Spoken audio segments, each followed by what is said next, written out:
परिपश्यन् तस्यैषा भवति इहे हवस्वतपसः ऋतः सूर्यत्वचः शर्मसम्प्रथा आवृणे।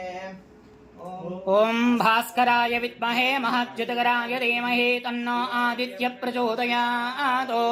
ओम नमो नारायणाय श्री पद्मिनी उषाजाय समेत सवित्र सूर्य नारायण स्वामी परब्रह्मणे नमः। साष्टांग नमस्कारां समर्पयामि। अष्टिवदृशतघ्निजा विश्वे देवा प्रहरन्ति अग्निजिह्वा असमथिरत् स्वयं तदिन्द्रधनुरित्यज्यम् अभ्रवर्णेषु चक्षते।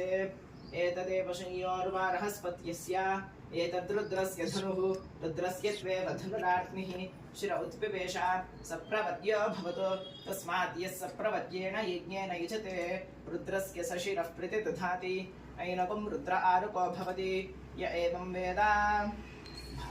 भास्कराय विद्महे महच्युतकराय धीमहि तन्नो आदित्य प्रचोदयात्। ओम नमो नारायणाय श्री पद्मिनी उषाजाय समेत सवित्र सूर्य नारायण स्वामी परब्रह्मणे नमः। साष्टांग नमस्कारां समर्पयामि। ओम नमो नारायणाय।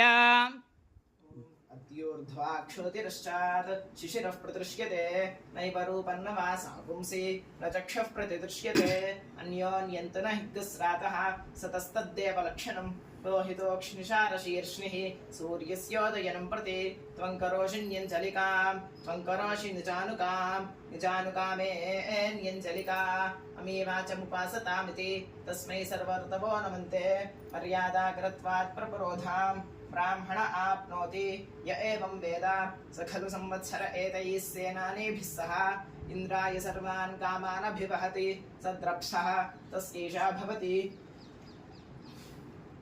अवद्रप्सो अगुंसुमतीमतिष्ठतु यानः कृष्णो दशभिः सहस्रैः आवर्तमिन्द्रस्य ज्याधवन्तम् उपस्नुहितं नृमणामुथद्रामिति एतयैवेन्द्रः सलावृक्या सह असुरान् परिवृष्यति पृथिव्यपुंसुमती तामन्वस्थितः संवत्सरो दिवञ्च नैवं विदुषाचार्यान्ते वासिनौ अन्योन्यस्मै द्रुह्याताम् यो द्रुह्यति भ्रश्यते स्वर्गाल्लोकात् इत्युर्ध्वमण्डलानि सूर्यमण्डलान्याख्यायिकाः अत ऊर्ध्वपुंसनिर्वचनाः।